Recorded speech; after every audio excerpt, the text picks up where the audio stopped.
4 News exclusive. And last night in our special report, The Business of Lobster, we showed you how local seafood restaurants are struggling to keep Florida lobster in stock because of new demands from China. In part 2 of our report tonight, with one of the fastest growing economies and an exploding middle class that extends onto the mainland, the Chinese have developed a taste for the better things in life, and Florida lobsters is surely one of them.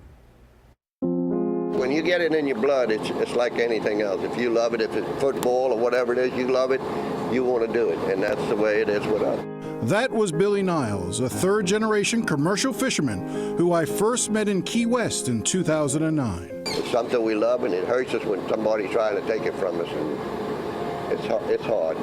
It gets harder by the day. Today, Billy and his son George feel more financially secure than they have in a long time. There's a future in lobstering now. You know, you can make a good living now fishing. Local lobster buyers like Manuel Priegas bristle at the suggestion there was collusion among the local buyers to hurt fishermen by keeping the lobster prices low. When the Chinese came, absolutely, there was much more competition. You know, now you had a whole set of different companies that were in the market and buying lobsters, and they paid exorbitant prices back then. $22, $24 a pound. And guess what? Now they're not paying $22 and $24 a pound. Now they're paying $8 and $10 and $12 a pound. You think the Chinese work together a little bit on the setting the price? Look, I think that when they think they can make money, they'll do the same thing that we did. They'll raise the price. They'll raise the price.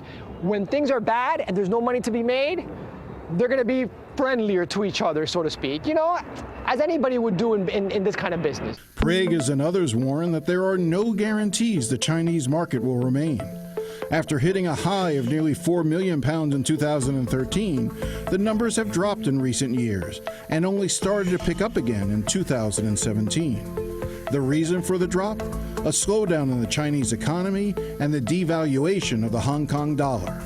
In the past, the only channel lobster fishermen would check in the morning was the Weather Channel. Now they are tuning into CNBC and other business networks. I never dreamed that we'd be out there in the boat monitoring what the Chinese stock market did last night. It's just unbelievable to me that that's what this fishery has come to. But that sure is what it has come to. And then there is the Trump factor. As a candidate, Trump regularly blasted China, accusing its leaders of taking advantage of the United States. We can't continue to allow China to rape our country, and that's what they're doing.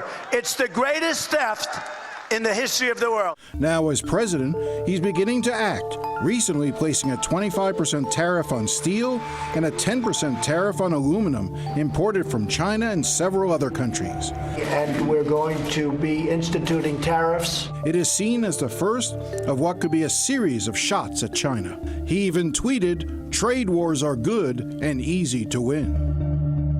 Are you worried about a possible trade war between the U.S. and China? Yes, we are. What would the effect of that be? I mean, China is still a communist country. You don't know. I mean, they could say, one day they could say no import, no U.S. product. Anything could happen.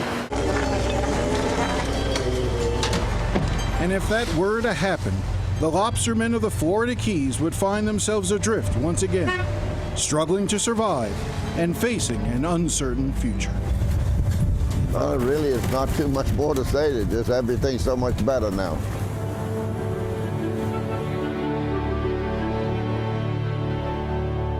For now, life is good, but we'll have to see where the prices are when lobster season gets underway again in August. I'm Jim DeFede, CBS 4 News. And if you missed any of Jim's incredible reporting on the business of lobster, you can see his entire special report on Facing South Florida. That's this Sunday at 11:30 a.m. on CBS 4.